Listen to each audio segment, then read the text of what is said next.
언제나 내 모습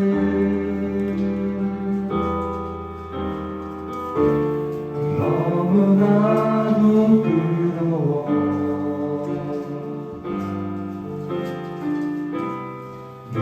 무릎으로 주님께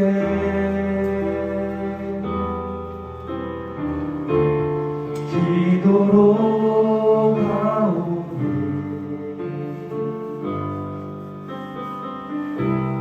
나 홀로 서 있네.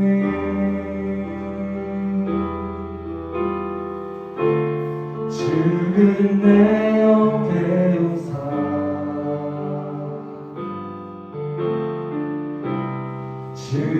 주님만 나를 세워 내 영 살게 하소서. 주님 내 안에 주님 내 안에 내 안에 계시고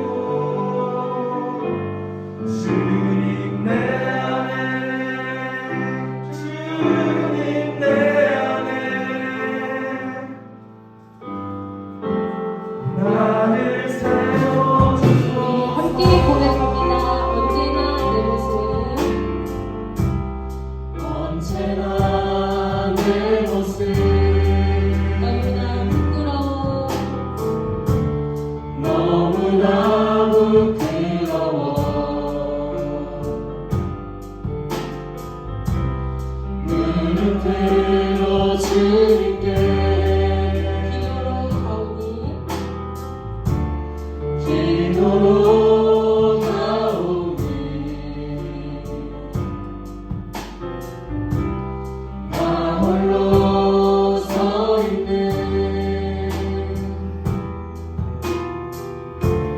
죽은 내 영 깨우사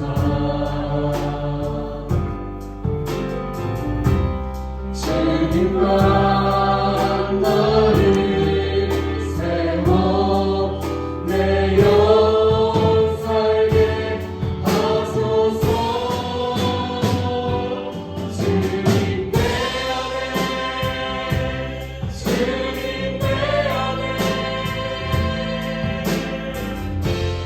내 안에 계시고 주님 내 안에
하나님 말씀 보겠습니다. 시편 16편 1절부터 11절 말씀을 우리 함께 교독하고 11절을 같이 봉독하도록 하겠습니다. 시작.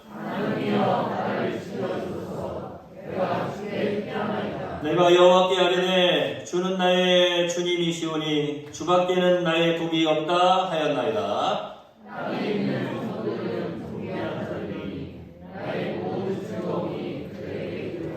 다른 신에게 예물을 드리는 자는 괴로움이 더할 것이라. 나는 그들이 드리는 피의 전제를 드리지 아니하며 내 입술로 그 이름도 부르지 아니하리로다.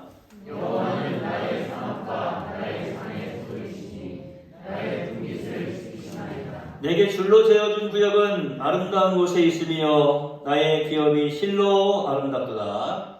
나를 분개하신 여호와를 송축할지라. 내가 여호와를 항상 내 앞에 모시며 그가 나의 오른쪽에 계심으로 내가 흔들리지 아니하리로다. 이러므로 나의 마음이 기쁘고 나의 영도 즐거워하며 내 육체도 완전히 살리니 이는 주께서 내 영혼을 수월해 버리지 아니하시며 주의 거룩한 자를 멸망시키지 않으실 것이니이다. 주께서 생명의 길을 내게 보이시리니 주의 앞에는 충만한 기쁨이 있고 주의 오른쪽에는 영원한 즐거움이 있나이다. 아멘. 옆에 있습니다. 반가우시죠? 하나님은 당신을 사랑하십니다. 말씀 듣고 은혜 받으세요. 참된 행복은 변해서는 안 됩니다. 우리 주변의 어떤 환경이나 혹은 조건이 어떠하든지 변하지 않고 없어지지 않는 행복, 그 행복이 참된 행복인 것입니다. 그런 참된 행복의 비결이 무엇이라고 말씀을 드렸습니까? 기억을 한번 더듬어 봅시다. 참된 행복의 비결은 다른 데 있는 것이 아니라 바로 하나님을 내 앞에 모시는 것, 그것이 참된 행복의 비결이다라고 말씀을 드렸어요. 자, 이제 이쯤 되면 여기서 이제 한 번씩 이제 이렇게 세워가지고 질문을 제가 던져야 되겠죠? 하나님을 내 앞에 모시고 산다라고 하는 말이 무슨 말인가? 들리네요. 정말로 이렇게 막 머리 들어가는 소리들이 기억을 더듬는 소리들이 막 들려요. 다시 한번 옆에 계신 분 바라봅시다. 말씀 듣고 은혜 많이 받으세요. 이 말씀 듣고 지금까지 이 참된 행복의 비결을 함께 들었던 분들은 행복하지 않을 수가 없어요. 왜냐면 참된 행복적인 삶을 살기 위해서 늘 하나님을 내 앞에 모시고 살았을 거 아니에요. 할렐루야. 하나님을 내 앞에 모시고 산다는 말이 무슨 말이냐고요. 지금 우리 보니까 청년들도 보니까 눈빛이 지금 막 굉장히 전투적이야. 그 전투적인 눈빛이 목사님 저 시키면 가만 안 둘 거예요. 이런 눈빛인지 아니면 제발 저를 좀 시켜주세요. 이런 눈빛인지. 어떤 분들은 저는 다 알고 있어요. 이미 난 목사님 물어보면 지금 대답하려고 지금 속으로 막 다 되뇌이고 있는 거야. 자, 하나님을 내 앞에 모시고 산다는 말이 무슨 말이냐고요. 첫 번째, 하나님의 임재하심을 느끼는 거예요. 하나님을 내 앞에 모시고 산다는 말은 다른 말이 아니라 하나님의 임재하심, 하나님께서 나와 함께 하시는구나. 이것을 느끼는 삶. 그 사람이 행복한 삶을 살아가는 사람이에요. 참 행복자의 삶을 사는 사람. 두 번째로 뭐라고 했어요? 늘 모든 일에 하나님의 영광을 생각하는 삶. 그러니까 하나님을 내 앞에 모신다라고 하는, 하나님을 내 앞에 모신다, 하나님을 내 앞에 모시고 살아간다라고 하는 것은 다른 것이 아니라 모든 것에 하나님의 영광을 위해 사는 삶이에요. 마지막으로 하나는 또 무엇이었죠? 늘 하나님과 친밀한 교제를 이루며 살아가는 것. 제가 오늘 시편 16편을 여러분 먼저 이제 앞서서 읽으세요라고 말씀드린 이유가 있어요. 참 감사하게도 오늘 새벽에도 제가 지금 우리가 지금 시편을 쭉 함께 살펴보고 있는데 오늘 새벽에 시편 16편을 함께 교독했어요. 제가 1절 교독했거든요. 그래서 오늘 낮에는 내가 이제 성도들한테 1절 교독 읽게 하시고 나는 이제 2절부터 읽어야 되겠구나 바꿔서 지금 한번 교독을 했습니다. 참 너무나 우리에게 귀한 은혜의 말씀이에요. 지난 이제 3일 저녁에도 제가 잠깐 그런 말씀드렸는데 3일 저녁에는 요즘 이제 수요일 때에는 요한복음을 강의하고 있는데 자, 제가 지금 하나님과의 친밀한 교제, 그것이 행복한 삶의 비결이라고 말씀드리면서 이 말씀을 꼭 드리고 싶은 거예요. 제가 우리 성도들에게 성령 충만이 뭡니까? 라고 여쭤보지 않았습니까? 성령 충만이 뭐예요? 라고 질문을 던졌어요. 적어도 우리 10개 성도들은 어떻게 보면 좀 이게 말씀의 수준이 좀 있어요. 신학적인 수준도 좀 있으셔야 돼요. 아셨죠? 예, 제가 그런 거 많이 이제 말씀해 드리잖아요. 이제 사실은 신학교에서도요, 신학생들한테도 성령 충만이 뭡니까? 그러면은 그 단어를 생각해요. 성령은 말 그대로 홀리스피릿, 거룩한 영이고, 충만한 것은 뭐예요? 가득 찬 거잖아요. 그러니까 어떤 사람들은 그 설명을 해요. 잊어버리지 않고, 자, 이 컵에다가 충만이라고 하는 말이 무슨 말이냐? 이 컵에다가 이제 물이 가득 차 있는데 물을 한 방울 딱 떨어뜨리면 물이 한 방울 흘러나는 상태. 한 방울 떨어뜨리면 한 방울 흘러나오고 두 방울 떨어뜨리면 두 방울 흘러나오는 상태. 그 상태가 충만의 상태예요. 맞아요. 단어적인 의미로는 그게 충만이에요. 가득 차 있는 상태예요. 한 방울 떨어뜨리면 한 방울 흘러나오고 두 방울 떨어뜨리면 두 방울 흘러나오는 상태. 그게 충만의 상태인데 그것으로 성령 충만을 설명을 할 수가 없어요. 성령 충만이라고 하는 것은 뭐라고 했어요? 자, 성도님 대답 한번 해보세요. 성령 충만이 뭐예요? 네, 성령 충만 그러니까 뭐 어떤 분들은 신비주의자들 특별히 그럴 때 막 성령 충만이 그분이 오셨어요 해가지고 갑자기 막 내가 막 능력을 막 해가고 막 그분이 떠나가면 능력이 없어지고 그런 거예요? 그게 아니에요. 우리가 막 성령님을 이렇게 막 내 마음대로 막 함부로 막 할 수가 없는 거예요. 자, 성령님 오시옵소서 해가지고 자, 성령님 왔다. 자, 이렇게 하면서 막 장풍 막 쏘고 이런 게 아니라고요. 예? 성령 충만이라고 하는 말은 무슨 말이라고 했어요? 그렇죠. 성령님께서 인도하실 때에 성령님께서 하나님 말씀으로 우리를 이끌어 가실 때에 완전히 순종하는 거예요. 온전히 순종하는 거예요. 그러니까 성령 충만은 뭐냐면 100% 성령님께 순종. 이게 성령 충만이에요. 그러니까 성령 충만의 삶을 살아간다고 하는 것은 다른 것이 아니라 성령님께서 이끌어 가실 때에 100% 순종하는 것. 그게 성령 충만이에요. 그러니까 우리가 지금 한 80%나 한 70% 혹은 한 99% 정도 순종하면 99%도 그래도 많이 순종하는 거죠. 어떤 분들은 10% 아니 50% 정도 순종할까요? 네? 자, 그러니까 몇 프로 순종하는 것은 그 성령 충만이 아니에요. 물론 모든 그리스도인들이 성령 충만의 삶을 살아가는 것은 아니에요.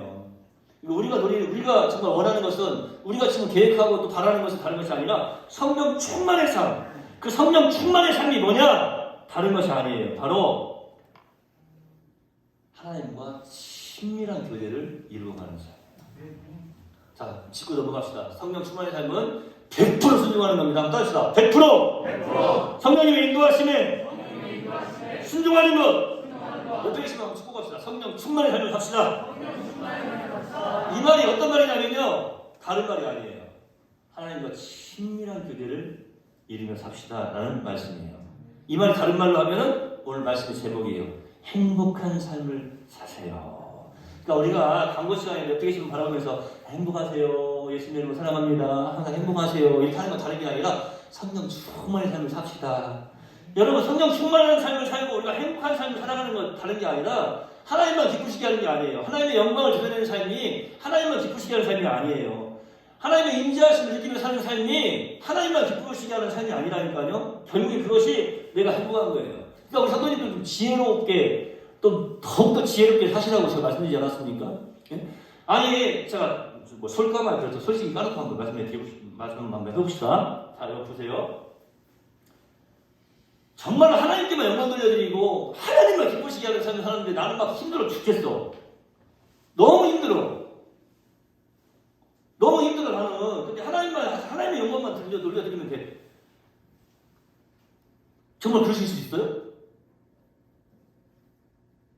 예? 아, 그렇게 할 수 있냐고요? 빨리 대답을 해봐요. 그렇게 살 수 있으세요? 그렇게 살 수 있는 분들도 있을지 모르겠어요. 바울 같은 사람은 어떻게 하는 건지 모르겠어요. 엘리야 같은 사람들은.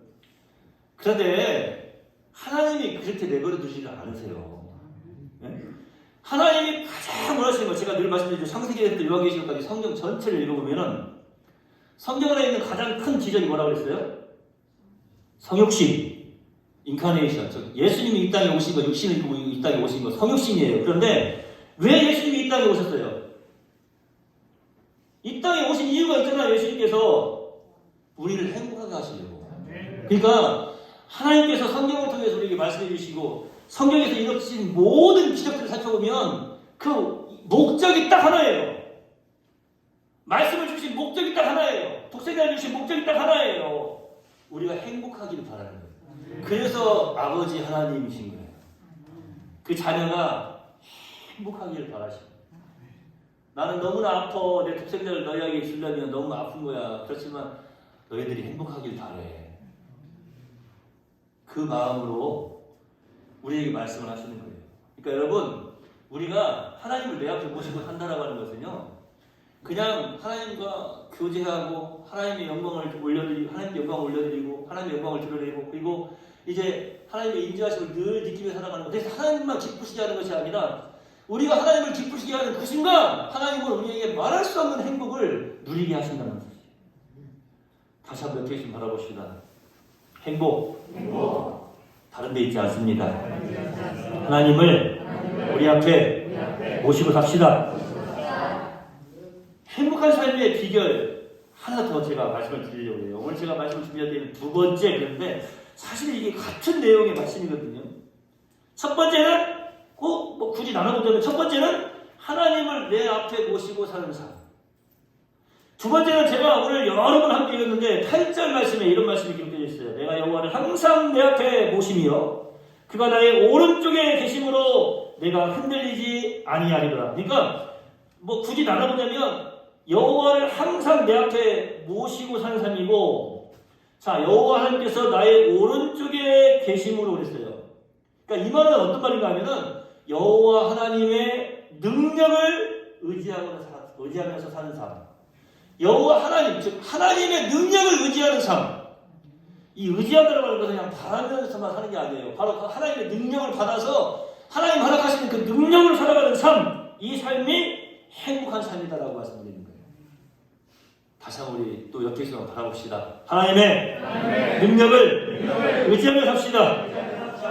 그가 나의 오른쪽에 계심으로. 여러분, 이 오른쪽, 그가 내 오른쪽에 계심으로. 저는 생각해보면 뭐 우편, 좌편 그랬잖아요. 우편에 계심으로. 그가 나의 오른쪽에 계심으로 내가 흔들리지 아니하리로다. 성경에서 말하는 이 오른쪽은요, 이 오른손, 뭐 그러면 항상 능력을 상징하는 것입니다. 하나님께서 우리의 우편에 계신다는 것은 우리가 그분의 능력을 의지하면서 살아가야 할 것을 말씀하고 계시는 것입니다. 왜입니까? 여기에 행복의 비결이 있기 때문에 그런 거예요. 하나님께서 우리의 우편에 계실 때 우리가 어떤 삶을 살게 될까요? 오늘 시간이 없어도 같이 한번 10편 같은 10편인데요. 121편을 한번 펴보세요. 하나님이 우리 우편에 계실 때 일어나는 일들이 거기에 아주 잘 기록되어 있습니다. 10편 121편. 네. 시간이 없어도 오늘 이 말씀을 깊이 마음에 새기시기 바랍니다.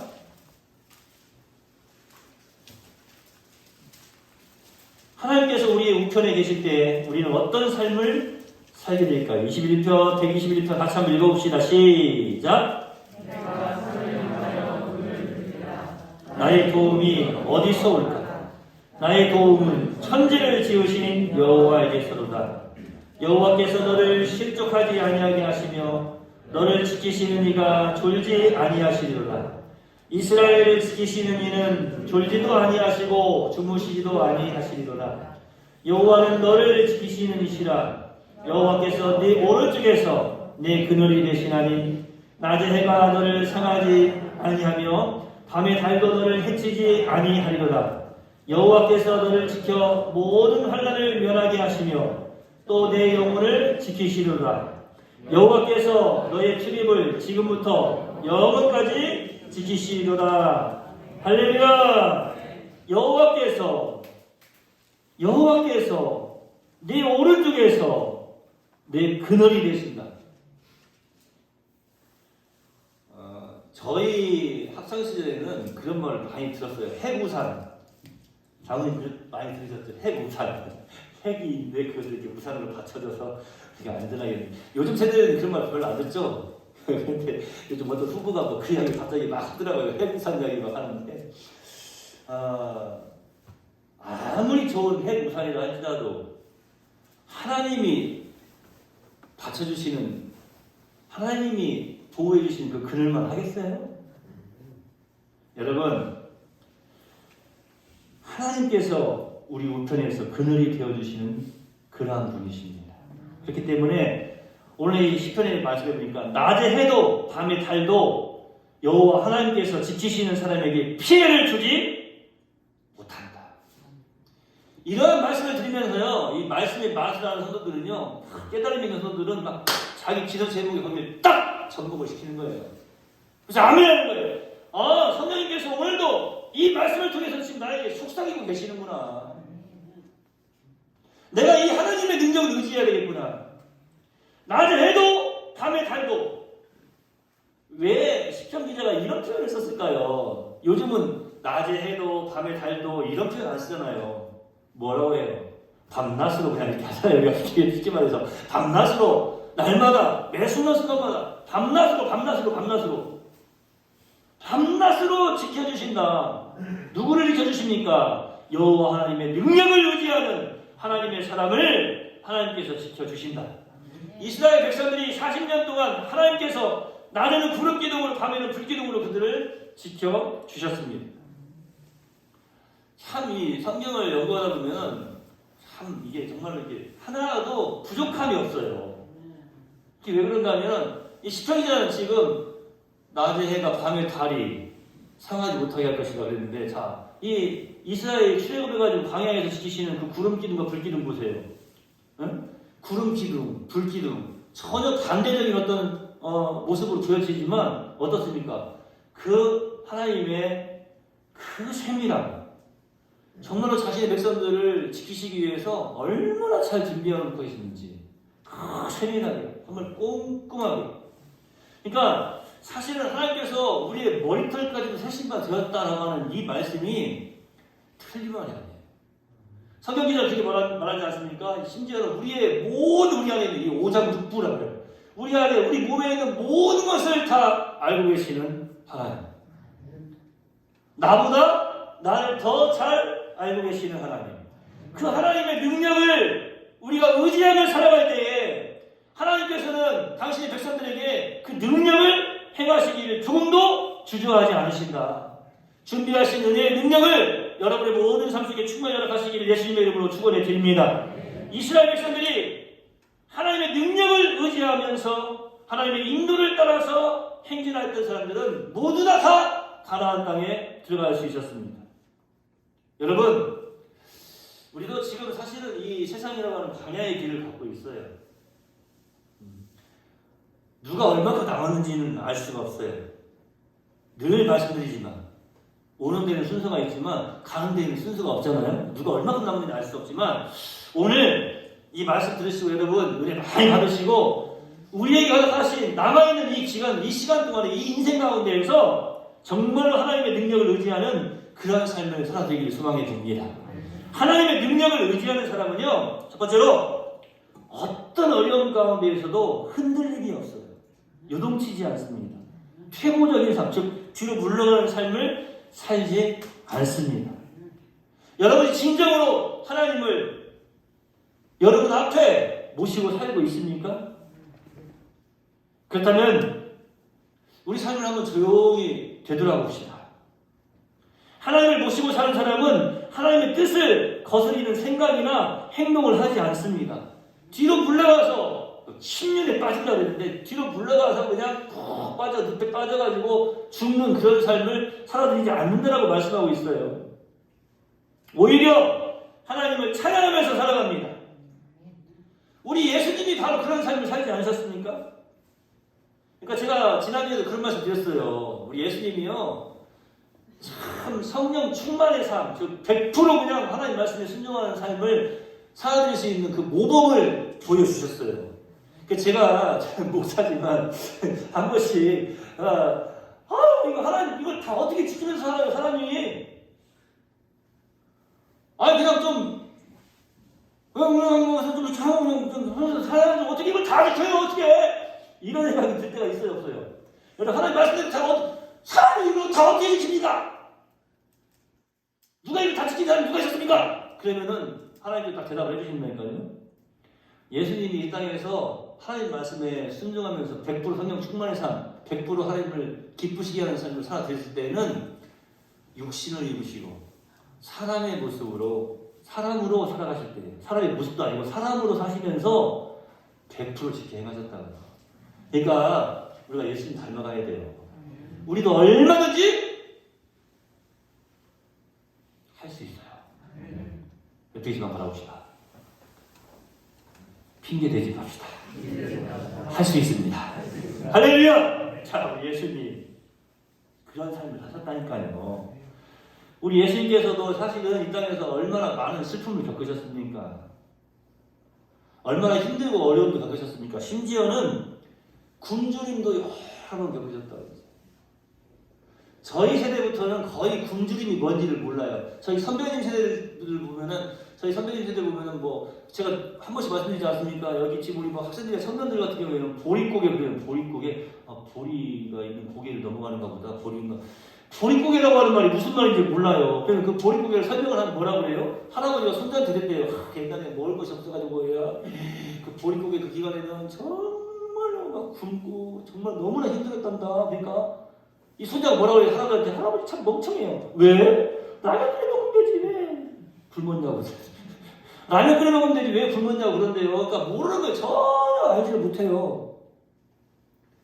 그러니까 저희 세대도 사실 그런 거 같아요. 그러니까 사실은 어떻게 보면 지금 저희 세대들 있잖아요. 저희 세대들을. 이 목사 세대들. 이 세대들이 더 좀 아끼고 조금 정신 차리고 살아야 되는데 그냥 너무 막 펑펑 쓰고 그냥 막 아까운 줄 모르고 막 이렇게 살아가는 그런 세대들인 것 같아요. 저희 세대들이. 왜냐면 보릿고개를 겪어보지 못해가지고. 그래서 적어도 보릿고개를 겪어보신 분들은 아까워하고 조금 이렇게 절제하는 그런 삶들을 많이 살아가시는 것 같아요.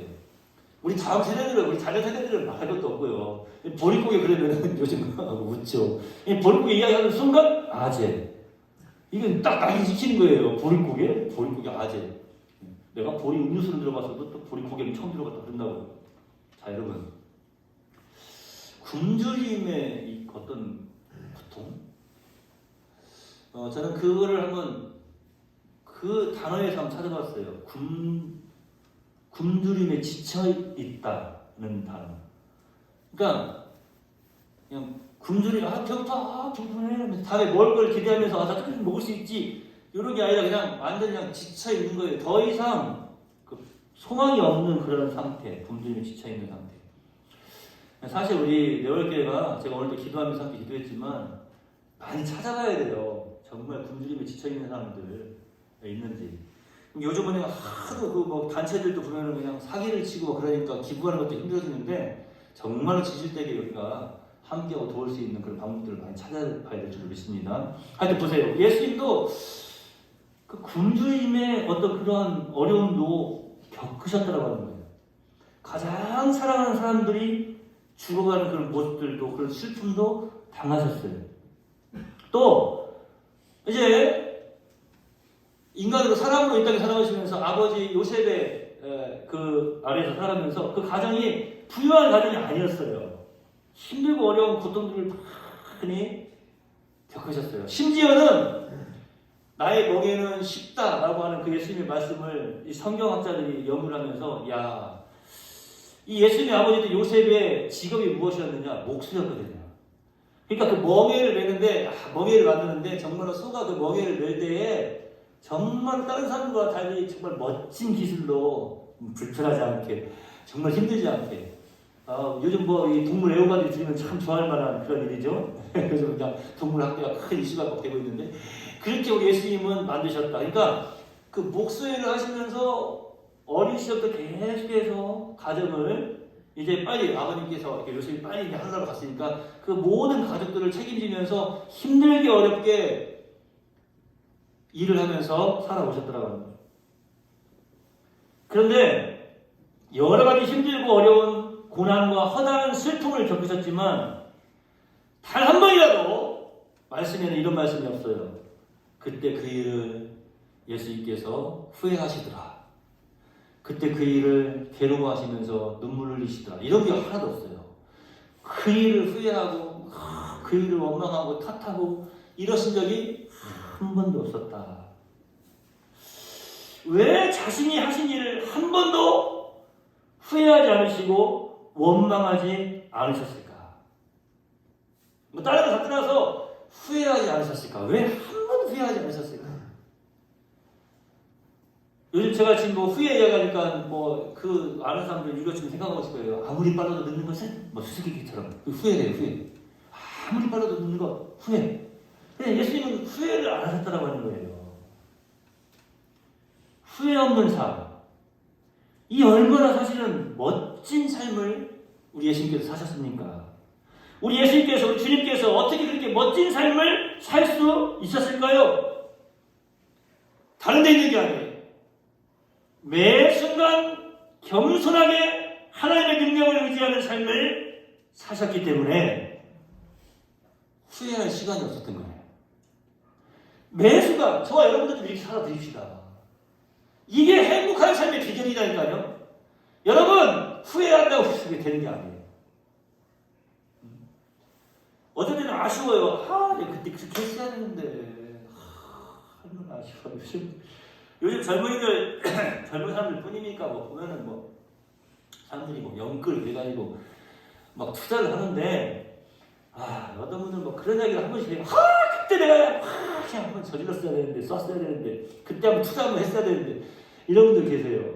근데 요즘은 그런 분들보다 또 이런 이야기를 더 많이 하죠. 그때 뺐어야 되는데 그때 뺐어야 되는데 그때 못 뺀 것이 그냥 천치의 한이네. 어떤 사람은 뭐 1,000억도 넘게, 또 어떤 뭐 공무원도 보니까 100억도 넘게 그냥 횡령을 해가지고 보니까 그 사람은 거의 한 90% 정도를 그냥 주식에다 투자를 해가지고 다 잃어버렸다고 그래요. 아마 그 사람이 후회하는 거, 제일 후회하는 게 뭘까요? 내가 그때 그걸 횡령하지 않았어야 되는 데가 아니라 제가 생각할 때, 그때 거기다 투자하지 말았어야 되는데 아마 이걸 제일 후회하지 않을까요? 후회 없는 삶. 여러분 왜 후회를 하지 않을까요? 하나님의 능력을 의지할 수 있기 때문에 그러는 거예요. 어쩔 때에는 그 순간 그걸 그렇게 했어야 된다면서 후회할 그 순간에 하나님의 능력을 의지하는 사람들은요, 하나님께서 이제 더욱더 큰 지혜를 주시어서 능력 있게 승리의 삶을 살게 하실 줄로 믿습니다. 이게 더 귀하고 복된 일 아닙니까? 하나님의 능력을 의지하는 삶. 제가 뭐 아까 뭐 주식도 그렇고 또 물질적인 부분도 그렇고 그랬는데요. 제가 아주 거의 20년 전부터 계속해서 외친 게 있잖아요. 물론 사람도 노력해야 돼요. 네? 뭐 실패는 성공의 어머니라고요? 요즘 젊은이는 그런 걸 안 쓴대요. 실패는 안 그래요. 그래서 여러분 시작은 반이다? 아니에요. 시작은 처음이다. 여러분 요즘은요 사람 생각이 막 바꾸고 있는데요. 제가 늘 말씀드리잖아요. 우리도 물론 노력해야 되지만 내가 그냥 열심히 해가지고 그거 모으는 것보다 하나님이 그냥 한 방 주셔야 돼. 할렐루야. 어떤 하나님의 능력을 의지하는 삶이 이런 삶 아니겠어요? 이게 지금 막 허풍의 삶입니까? 세상적인 생각이라면 허풍이죠. 세상적인 생각은 허풍이에요. 이게 허풍. 그런데 하나님의 능력을 의지하는 사람은 믿음. 이게 믿음이에요. 믿음. 하나님의 능력을 의지하는, 하늘의 해도 밤의 달도 상하지 않도록 우리의 그늘 되시는 그 능력의 하나님을 의지하는 사람에게 허락하시는, 여러분 이 하나님의 능력을 받아들일 수 있는 사람이 누구겠습니까? 그 하나님의 능력을 의지하는 사람 아니겠어요? 하나님 무시하지 말고 우리 하나님의 능력을 의지하는 삶을 살아드려야 됩니다. 그래야 후회하지 않는 삶을 사는 거예요. 우리 예수님은요 하나님의 능력을 날마다 의지하는 삶을 사셨어요. 더 놀라운 것은 뭐예요? 우리 예수님도 보면은 이 땅에서 얼마나 많은 능력을 행하시면서 사십니까? 네? 정말 놀라운 능력을, 기적을 막 일으키시면서 능력을 막 행하시면서 사시지 않습니까? 그런데 그런 예수님께서 겸손하게 하나님의 능력을 의지하는 삶을 사셨다라고 하는 거예요. 자, 여러분 오늘 제가 여러분들에게 축복해 드립니다. 앞으로 남은 모든 삶 정말로 후회 없는 삶 사시길 예수님의 이름으로 축원해 드립니다.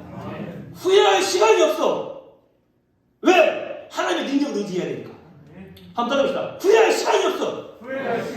아니 저같이 후회할 시간이 없어 그렇게 하지 마시고 후회할 시간이 없어. 왜? 따라해봐요. 왜? 하나님의 능력을 의지해야 되니까. 하나님의 능력을 의지하니까 후회할 시간이 없는 거예요. 해봐. 뭐 랩도 좋고 뭐 하나님의 능력을 의지해야 되니까 후회할 시간이 없어 하면서 한번 만들어 보라고. 후회할 시간이 없다니까요. 우리 네월 성도들은 하나님의 능력을 의지해야 되는데 어떻게 후회를 하겠어요? 후회할 시간이 없어. 옆에 계신 다시 한번 바라보세요. 옆에 계신 바라보세요. 후회할 시간이 있어? 후회할 시간이 없어. 왜요? 하나님의 능력을 의지해야 되니까. 하나님의 능력을 의지하는 삶을 살아가니까 후회할 시간이 없는 거예요. 그래서 시편 기자가 이렇게 노래하지 않습니까? 찬양하지 않습니까? 시편 23절에 보니까 내가 사망의 음침한 골짜기로 달릴지라도 해를 두려워하지 않는 것은 주께서 나와 함께 하시니라. 주의 지팡이와 막대기가 나를 안위하시나이다. 할렐루야. 내가 사망의 음침한 골짜기를 달릴지라도 해를 두려워할 시간이 없어.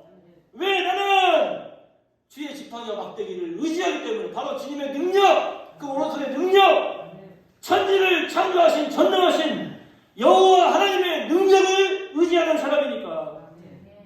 나의 평생의 선하심과 인자하심이 정녕 나를 따르니 내가 여호와의 집에 영원히 거하리로다. 할렐루야. 바로 여호와 하나님의 능력을 의지하는 사람은 이처럼 행복한 삶을 살아드리는 사람입니다. 우리가 하나님의 능력을 의지하면서 살아간다고 할 때 여러분 그럼에도 불구하고 수많은 어려움이 우리를 기다릴 것이 분명합니다. 그러나 히브리서 기자가 말씀한 대로 의인은 믿음으로 말미암아서 살아갑니다. 우리는 뒤로 물러가서 10년에 빠질 자가 아니요 오직 영혼을 구원함에 이르는 믿음을 가진 자이기 때문에 하나님의 능력을 의지하는 하나님의 사람이기 때문에 우리는 참 행복자의 삶을 살아드릴 수가 있는 것입니다. 여러분 다시 한번 질문을 던져드립니다. 여러분 진짜 행복한 삶을 살기를 원하십니까? 그렇다면 하나님의 능력을 의지하시기를 바랍니다. 하나님의 능력을 의지하는 사람은 어떤 어려운 가운데서도 결코 흔들림이 없고 최고적인 삶을 살지 않습니다. 후회하는 삶을 살지 않는 거예요.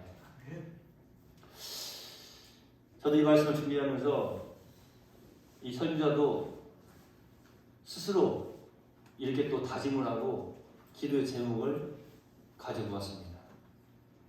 솔직히 말씀드리면 저도 후회한 적들이 있었어요. 그때 그 순간 이걸 좋은 의미가 아니라 아쉽다 하면서 후회할 때도 있고 그랬는데요. 생각해 보니까 오늘 말씀에 비춰보니까 그것은 잘못된 거더라고요. 후회할 시간에 다시 한번 감사하고 기도했어야 돼요. 후회할 시간에 차라리 그 후회할 시간에 후회는 100번 하고 1000번 하고 만번 한다고 해서 나에게 주어진 것이 하나도 없어요. 그런데 100번 하고 1000번 하고 만번 그 시간에 감사하고 하나님 능력 주실 것을 믿습니다. 승리하게 하실 것을 믿습니다. 복 주실 것을 믿습니다. 아멘 할 때까지 할 것을 믿습니다. 하나님 복 주실 것을 믿습니다. 승리하게 하실 것을 믿습니다. 이렇게 하면서 하나님의 능력을 의지하였으면 더욱더 푸시하고 능력 있는 행복자의 삶을 살 수 있었을 것입니다. 그래서 저는 이제 그렇게 다짐해 봅니다. 뭐 그게 습관이 돼가지고 저도 모르게 그때 이렇게 하면서 후회하는 게 이상일지도 모르겠는데 후회하지 않겠습니다. 후회할 시간에 하나님의 능력을 의지하겠습니다. 하나님의 능력을 의지하는 그래서 참 행복자의 삶을 살아가는 우리 네월 성도들 다 되시기를 예수님의 이름으로 거듭거듭 축원해 드립니다. 한번 큰 소리로 따라합시다. 나는 행복합니다. 아버지 하나님 감사합니다. 하나님을 믿고 하나님의 자녀가 되었음에도 우리 아버지 하나님이 얼마나 큰 능력자이신지 그것을 머리로만 알고 우리의 삶 속에서는 그 능력을 받아 누리지 못하는 껍질뿐인 형식만 있는 신앙인의 삶을 살았습니까? 살아가면서 후회하고 또 괴로워하고 낙심하고 절망하고 깊은 우울감에 빠져서 늘 패배자의 삶을 살았던 것은 아닌지 오늘 이 말씀을 듣고 다시 한번 다짐합니다. 앞으로 평생 살아가면서 주님 만나는 그 순간까지 이스라엘 떠나가는 그 순간까지 단 1초보다 짧은 순간이라도 후회하지 않고 오히려 하나님의 능력을 의지하고 하나님께 감사로 영광을 올려드리는 하나님의 능력을 의지함으로 참 회복자의 삶을 살아드리는 믿음의 백성이 되겠습니다. 주여 누구에게 어떤 사람에게 하나님의 능력을 베풀어 주십니까? 하나님의 능력을 의지하는 사람에게입니다. 오늘 참 행복의 비결을 다시 하나 배웠습니다.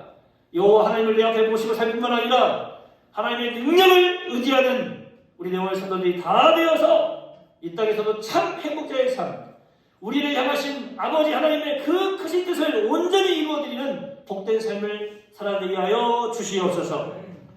하나님, 머리를 싸매고 후회하고 있는 절망 가운데 빠져있는 자녀를 바라볼 때에 그 심정이 어떠하셨는지 다시 한번 돌이켜봅니다. 오늘 우리에게 말씀하셨사오니 이 말씀 붙잡고 믿음으로 부단히 털고 일어나서 후회 없는 삶, 하나님의 능력을 의지하는 삶을 다시 한번 살아내기로 마음에 굳게 다짐하고 날마다 예수님의 이름으로 승리의 삶을 살아내는 여기 있는 주의 백성들이 다 되게 하여 주시옵소서. 예수님의 이름으로 거룩하신 아버지 앞에 축복하며 기도하옵나이다.